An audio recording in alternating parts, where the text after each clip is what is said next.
move my seat so I can see both of y'all. All right. Hi, guys. Welcome to what is going to be the most exciting talk at Sport Beach today. Absolutely. With my two best friends. Where's everybody going? Come on, how you guys doing? Yeah, let's get some energy. Woo! Okay. Yay. We did just have like a very serious bonding experience in the back, and we are the three best friends that anyone ever had, so emotionally prepare yourselves. So I just want to say before we get started, as a female CEO and a female Army veteran, this topic is so important to me, how we put women forward, and it's just an honor to do this with both of y'all. I've had a lot of great mentors in my life, so I wanted to start. You guys both have amazingly impressive careers. It's important to start early. Do you have a source of inspiration, Mikaela? We'll start with you. I have many sources of inspiration. I think there's no shortage of inspiration in a place like this, for sure. When I was younger, I idolized Bodie Miller. He was the ski racer that I looked up to, and one of the main people who made me want to win World Cup races and be champion. That's awesome. Mark, what about you? I'm going to say my daughters, and it's reverse it. And I'm not just saying that for brownie points. When you're a dad, I started coaching my kids at AYSO really young, and I taught them to ski. And when you get the chance to see young women grow in sport and how important sport is, it becomes inspiration. And I'm lucky enough to do that for work. So if I can try to drive a parallel between what I do in work and what I can do as a dad, I think it's a big win. Oh, that's awesome, especially the day after Father's Day. One of the things we were all talking about backstage is how we collectively agree that we aren't really at the halfway point yet. We're probably more at like the 30-yard line sports. You can't really talk about women athletes and women's sports without talking about things like pay equality, the gender gap, all of those things. I feel like the rise in women's sports is equally about the sport itself, but also about advocacy. So how has that really impacted your career, Mikaela, and what you do every day? Yeah, I think when I started out, I was pretty young. First World Cup race when I was 15 years old. So at the time, it was very much like, I've got to do the task at hand. I'm an athlete. I need to take care of my ski racing. I didn't really speak too much in other areas. I didn't really advocate for a lot in my first few years. But over time, I've gotten obviously older, open my mind a little bit more to the world around me. And there's certain topics, like first of all, it's really important, I find, that if there's a topic you want to speak about, first of all, you want to be educated. Yeah. But second of all, when you have a platform, it's important to me not to feel like I'm trying to tell people what they're supposed to think, but either help them be educated or help them come to their own conclusions and maybe guide them and say, like, there's certain things where I think this is just completely against my core values and I have to speak up. This is like unkind, unsafe, whatever it is. And over time, I've gotten more comfortable starting to advocate for certain things in those areas. And that's made me feel like more of a complete person rather than just the skier with the helmet and going around the gates. Oh, I love that. I mean, Mark, I've been such a big fan. You and I spoke together last year. The work that you guys have done in sports, in particular female sports, over the years has been amazing. How has that role of you as a brand advocate evolved over time? Well, I think that goes back to, particularly with Gatorade, it was just so endemic to what we did. I mean, I brought this up last year, but I'll bring it up again. We put Mia Hamm in a Michael Jordan ad in 1997. Okay, that was a very long time ago, like 27 years ago, and it was just natural, right? We made this story about Abby Wambach. The story was called "Forget Me." It was her having a monologue about actually for the next generation of sport. And then I've been lucky enough to work in women's football, both in terms of Pepsi, but also in terms of our 5v5, which is a grassroots program. And so if you think about it, we've engaged over 150,000 kids over the last few years, and we've created opportunities. One of the girls that we coached and had in this program, is playing professional, and we put her in an ad with Messi to kind of give back. So this advocacy thing is all of our responsibility, but we've got to do it authentically, and we can't do it as a one-off. We have to build this into a strategic platform for our brands. That's great. I think that really goes into the next question. That's obviously a ton of responsibility, right? And you get a lot of support from the community, and I'm sure you also both get challenged sometimes. So what support have you gotten from the community as you've built this amazing infrastructure? Well, I think our partners have gotten behind it. I think this whole industry has helped brands, athletes, and communities really get behind women's sport. It takes advertisers, media companies, creatives, and brands to actually think about ideas that we can actually, in stories, we can tell that are authentic, that will kind of keep the momentum moving forward, and also that will actually give a platform. Because it's the athletes themselves. You know, Sue Bird was out here earlier, and just to listen to her talk about her journey, it's phenomenal to hear how the athletes build their own platforms.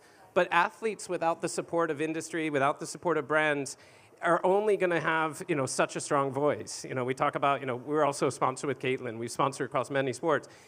You have to get involved, and you have to amplify those voices, and it's all of our jobs. I think that's important.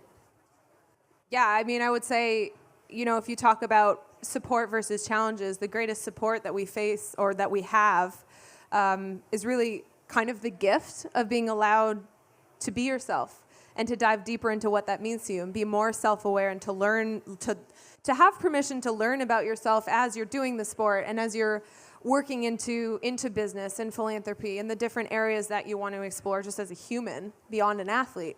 And that really is a gift. It's just allowance that we get to be ourselves and do the things we do together as connected as a community. The greatest challenge is criticism. And that's the thing that makes it the hardest for us to want to be ourselves. None of us really want to face criticism on any level, but those two, the support of being allowed to be yourself goes hand in hand with criticism in a lot of ways. So I feel like those challenges and the support, the success and the failures, those actually help each other in a way. It's just, yeah, it's an interesting concept for me. No, for sure. I feel like that also speaks to what we were talking about before we got on stage, really related to self-confidence as well, and how women show up differently in the world. Sometimes we don't want to show our work to the world until it's absolutely perfect. But you were talking about how, like, you don't always have to be self-confident to show up here on this stage and be self-confident and look self-confident. So how do you, like, embody that even when you're feeling like, we were joking behind stage, we're the two most awkward humans. Mark, you got to keep it together. Like, how do you make that confidence show when you don't feel it? I think, first of all, I take confidence in being awkward. I say awkward, and then people are like, you're not awkward. I'm like, well, it's silly. I don't know. I say weird things. And then I talk to myself about it. But it doesn't really matter.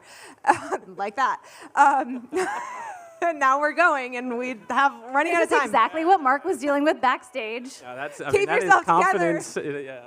So, and it's reasons, that's why I'm not very confident. But I would argue, one of the biggest things people ask me or say to me is, you must be so confident in order to chuck yourself down an icy slope they've injected with water with razor blades on your feet at, somewhere between 60 to 80 miles per hour with nothing but fences about 2 feet in front of the trees to protect you.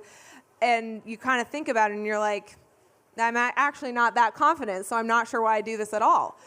But I realize that confidence is not really a factor of the success story. I just don't think it plays, maybe certain kinds of confidence, maybe it's self-awareness, maybe it's just trusting yourself to take that first step or be part of the conversation before you have a fully formulated thought, which is what I do most of the time. It's not about confidence. It's just about trying. It's just about, like, getting out of bed and just trying. Yes, I love that. Mark, I think sometimes in marketing, it also feels like we are hurtling our bodies down a hill with razor blades on our feet. So how do you get up in the morning and have self-confidence to continue building the programs that you build? Well, first off, I'm sitting next to one of the greatest downhill skiers of all time, if not the greatest. And I think, the parallels between building brands and building businesses in sport, there's a ton, right? This is why so many athletes make great business entrepreneurs, because they've actually stood there and had to make those hard choices and taken that leap. And while you may not have thought it's confidence, it was actually it was being confident to at least try and having people around you that believed in you. And I think that comes down to everyone. I mean, we need to build teams as marketers. We need to build programs. And when you lean heavily into a sport or an area of sport where maybe the ROI is not as clear from day one, or your CEO isn't a fan, which, by the way, I'm so lucky my CEO is a massive fan of women's sport. It's harder. You have to work a little bit harder. You have to convince people that, and honestly, it's frustrating because you're convincing people of something you believe in so much. And that's why when we have grassroots programs, and it's not just about signing athletes, it's helping building athletes. It's helping create opportunities. That type of, that gets you up in the morning, and it actually gives you the confidence to actually get over some of those hurdles. And then we just need to pass that down to our teams, to our partners, and ultimately continue to do it over and over, because then the conversation will change and you won't even be feeling like you have to prove it. Through all those challenges, what do you think is one of the biggest things that you've learned, Mark, in educating brands and marketers on why sports, and in particular women's sports, are so important? I think you just said something that's important. You said women's sports. It's sports. It's not men's sports. It's not women's sports. It's not women's football, girls' football, men's football. It's sports. And every one of us in this room has had a chance to let sports affect our lives. And so if we just think of it as sports and we say, hey, sports is a great platform to help build brands or a great platform to help tell stories, then do that. And oh, by the way, when you go along that journey, you'll have women's stories and men's stories and people with disability stories, and you'll be able to create a narrative that gives you authenticity in sports. And I think that's the most important part. I love that. How does that resonate with you, that evolution of that conversation? Yeah, I mean, one of the most wonderful and kind of inspiring things for me is when a little boy comes up to me and tells me I'm his favorite ski racer. So I think it's amazing. It goes in line with what you're saying, that it's sports, and there's women athletes and there's male athletes, and there may be a time where we have a transgender category as well. And there's so much potential for evolution in this industry. And the whole point to me gets back to the little boy who comes up to me and says, I'm his favorite athlete, because when I grew up, my favorite athlete was a male. I had female role models, women role models as well, but the ones you looked to in athletics, even just not too long ago when I was younger, were all the men in sports. And now it's just as acceptable for a little boy to look up to the women. I think that's a sign of times changing, but there's so many different facets of this industry, and entertainment and sports is just a small part of that, actually. We just need to keep pushing that limit and keep bringing women into the conversation more and more and more, and take advantage of these times everybody knows this, with the surge of WNBA and soccer, and there's so much out there. There's so many stories to tell, and right now it's like women are still having to sort of share a certain piece of a pie, a limited piece of the pie, which makes it hard to tell all of the different stories. But collectively as a group, we have so much to offer. So I just suggest brands to invest in that, invest early in it as well. Because like you said, you have these partnerships where you build with each other, and that builds confidence as well. You don't necessarily have to start out confident, but when you have authentic brand partnerships, and you grow together and you build confidence along the way. That's great. I feel like one of the things we've also talked a lot about is that idea of partnership. So when you are working with a brand, I'm sure there's a certain way that you love to show up and work with that brand. What does that look like? What are you looking for from brand partners? Yeah, kind of a couple different things. And the basis, it says businesswoman up here, but I would say I'm just starting to venture into the business world. I wouldn't call myself a prominent businesswoman, but I'm trying to understand more about how, as an athlete, I can have an impact in the business world. I can be an entrepreneur. I can work more in philanthropy. I'm trying to understand all these different, what I really have to offer. I'm a little bit at a transition phase. I find if you call it sports, entertainment, marketing industry, there's a lot of people around, no offense to anyone, we try to sound really, really smart. And I know I'm not dumb. I don't want to admit that I am yet. So there's just I find that in a lot of conversations, there's a lot of words thrown out there that I'm like, Jargon. There's a lot of jargon. There's a lot of lingo. I'm like, if you want to make this as successful as it can be, as early as it can be, talk to me direct. Humans talking to humans. Humans talking to humans direct. You can call it dumbing it down. You can call it simplifying. Like, leave out the jargon. Just talk to me in a way that I understand what these creative ideas are. I want to be part of the creative process, but only if I understand it, because in the end of the day, time is money. And if I don't understand what we're talking about, I don't want to invest the time in it. Yeah. And Mark, you've been really, really successful at that in bringing athletes along as partners. So what makes those things work so well? I think you have to be personally invested. I'm looking around the room. I've got some agent friends of mine. I've got some agency friends. Anyone that's worked with me knows that I'm hands-on. Why? Because I want to get to know the talent, the team, the idea so intimate that I can call BS on it if it's not real. I can be the guy that says that's not authentic to them. Because that's the job of all of us. You know, you don't have to outsource all of your thinking. I mean, too many of us in this industry were like, oh, I need a female athlete for an ad, or I need a footballer, I need this. What you need is an amazing human being to help you tell your story. They just happen to be a footballer. They just happen to be male or female. And if you can make that story work, then frankly, you know, then it's magic. And I think you have to, you know, not outsource this to everybody. Work as a team. Bring together the greatest in their industries, the greatest in their talent and their skill with the greatest athletes in the world. And as brands, we will only get stronger. Love that. That's awesome. So I'm going to say women's sports narrative again. But how do you hope that narrative continues to evolve with the next generation that comes to play? Look, I got caught off guard. Look, I think it's, Mark, that's for it's, you. It's one of these things where I think, you know, back to the concept is we're not at the halfway. Maybe we're on the 30-yard line. Maybe we're, you know, we can all judge it our own. But the narrative, it's about continuously building and adding to that narrative. As an industry, as brands, as athletes, like how can you help make the story of sport, regardless of sport, that much stronger, especially for young women growing up and competing? So I think the narrative needs to move from one as being a niche or a subset of sport, but to an amazing power for building brands, building communities, and actually for building sport. Because as you said before, the participation of young girls versus young boys is different. And there's lots of reason for it, and we have tons of research and studies about it. But the passion of every athlete is the same.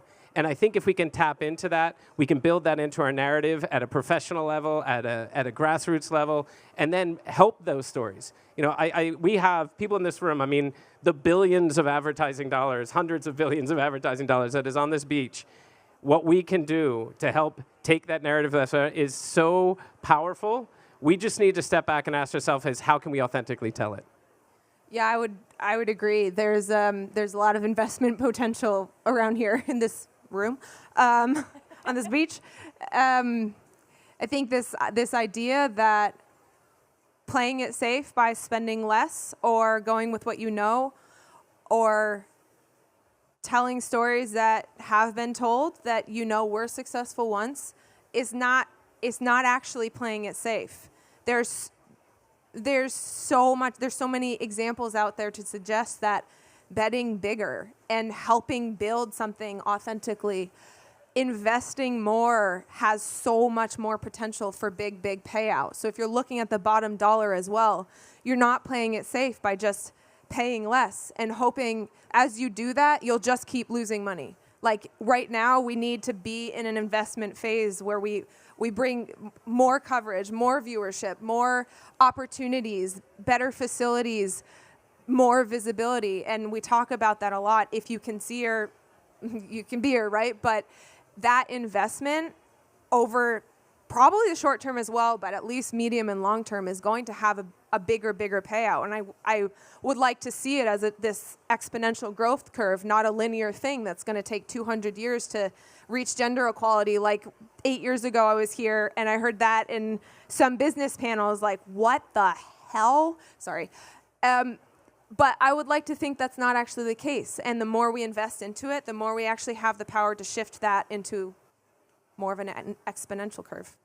I love that. I think that goes really into kind of one of the final questions, but we've got all of these marketers here with all the billions of dollars you two have mentioned. Are there areas in women's sports where we really need to like double down or make more of an investment, Mikaela? Yeah, ski racing would be good. Ski racing. We have work to do. We have some work to do to. That's a totally different topic, but. Well, when it comes to the types of sponsorships, and Mark can talk about this a little bit more too, but I know there's so many, Crispin works with so many different athletes for so many different brands, and there's so many different kinds of sponsorships, from like having you guys come out to speak to putting a logo on a jersey. What kinds of areas of investment, even in sports philanthropy, do you think we should all be focusing more on? I think there's a lot to be said for sort of equity-based or revenue-based kind of partnerships. That might be a little bit more specific than what you're talking about, but there is the trend for most athletes is going that direction. And I think when you have something that tells an athlete up front, if I'm having a conversation one-on-one with you and you're saying, like, we want you to be part of the process of building this thing, and we're betting the more we both have an impact on this, the more we're both benefiting from it. That is one of the most surefire ways to create a really, really authentic connection and a partnership. And that athlete's not going to be wanting to take part in this if they don't believe in the product, because you don't do something that you don't believe in for the long term. So this is something when you're looking for longer term partnerships, things that have a good lifespan and have the potential to be really successful, that's a really interesting area. Yeah, and I'll build on that, and I'll frame it up in my world. I think there needs to be more investment in grassroots sports, okay? And the reality in grassroots sports, the ROI is not as clear. The ROI pays out usually in like 10 to 15 years when that 13 to 15-year-old is, one of the greatest athletes in the world. And I'll give you a great example from Gatorade, and that's Serena Williams. Serena Williams was a young up-and-coming athlete when Gatorade got involved. Usain Bolt was a very good but not well-known runner, and we got involved in helping invest in his brand in the U.S. Serena, we continue to work with her years later. We still work with Michael Jordan. There's something about starting when they're young, continuing to invest, staying consistent, and that's where programs like what we have with Gatorade 5v5, where we're investing in grassroots football. And we do the same thing with high schools and colleges within the U.S., and we have entire teams dedicated to that. It helped build our business in Gatorade. Literally, it was born on the pitch, and obviously, we're actually born in lab and proven on the pitch. But if you think about the importance of grassroots, whether it's brands, whether it's governments, industries, leagues, we need to invest more. And I do think that's where NIL is interesting. I think it creates opportunity. It also creates some potential challenges at the same time. But without having those unlocks, brands can't really help people really, perform to their potential. And I think that's the kind of work that we need to continue to do. I love that. We have just a few more minutes. I know we have a video to get to, but I wanted to ask y'all a bonus question since we have a little bit of extra time. What is something that I haven't asked you that you really wish we could talk about? Like, Mikaela, I think you said something really smart backstage about how not only we have to think about the difference. It's been known to happen once or twice.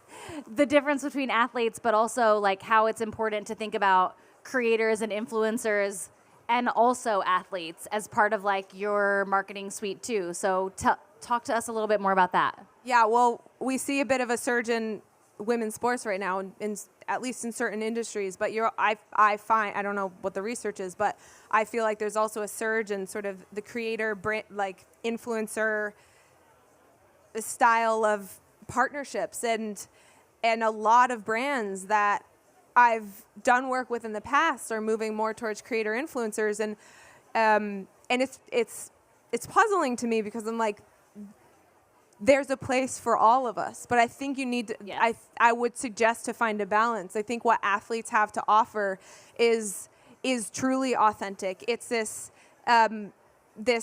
grit that we've developed over years and years and years, and earn your keep with the success you have. And it's not to say that creators or influencers don't, but there's sort of different categories, and it's just more diverse when you can find a place for both. I think that you'll find incredibly authentic opportunities with athletes and especially women athletes. So it's it's this idea that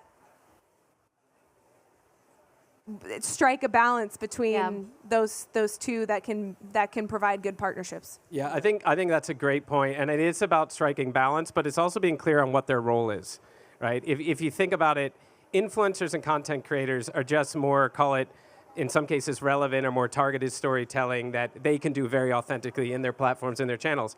It's no different than what an athlete can do.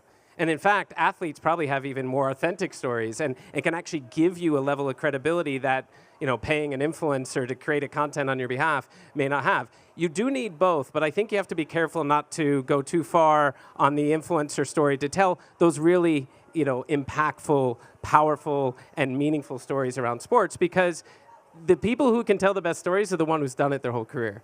And if you can find a way to actually bridge the gap and use the combination of athletes being authentic and being part of your voice and using influencers to maybe even amplify their story and make stories with them, I think that's really the perfect balance you could get to. I love that. Well, there's so many great examples of brands that people can look to for inspiration.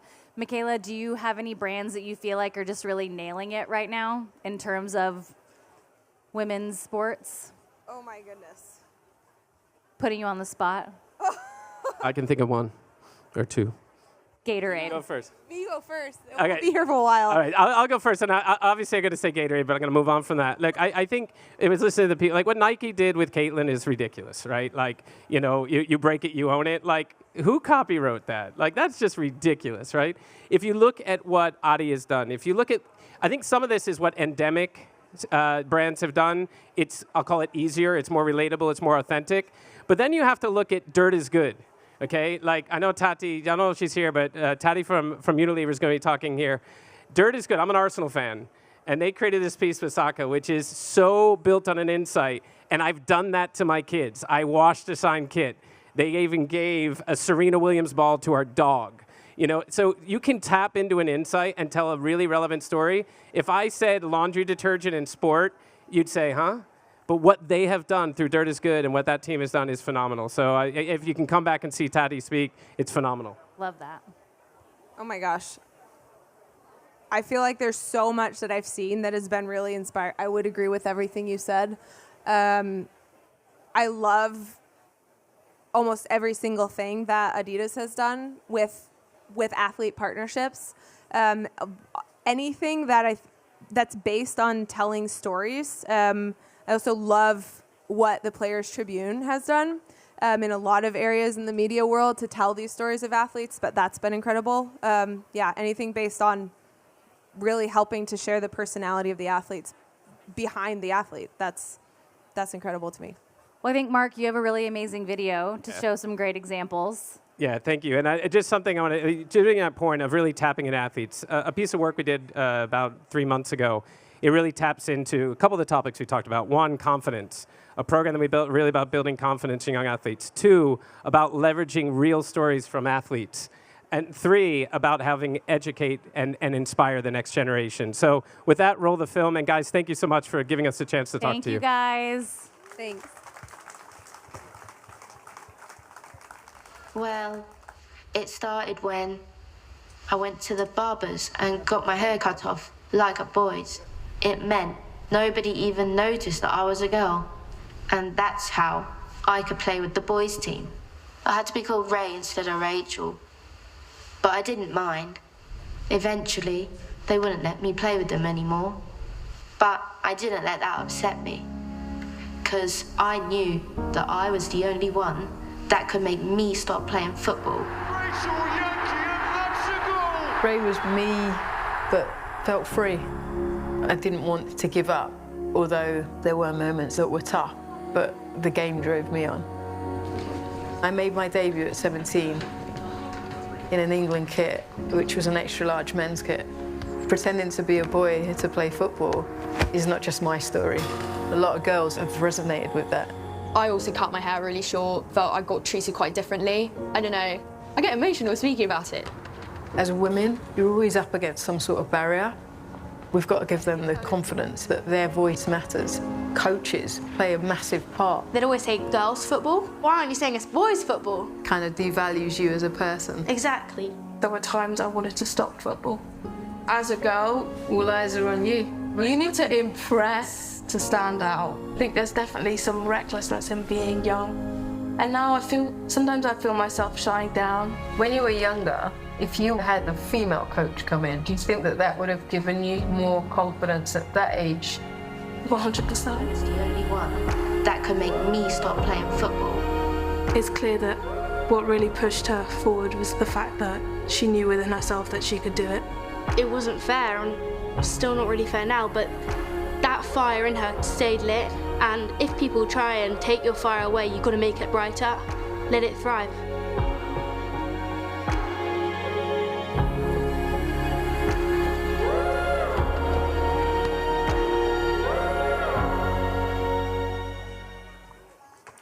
Thank you, guys.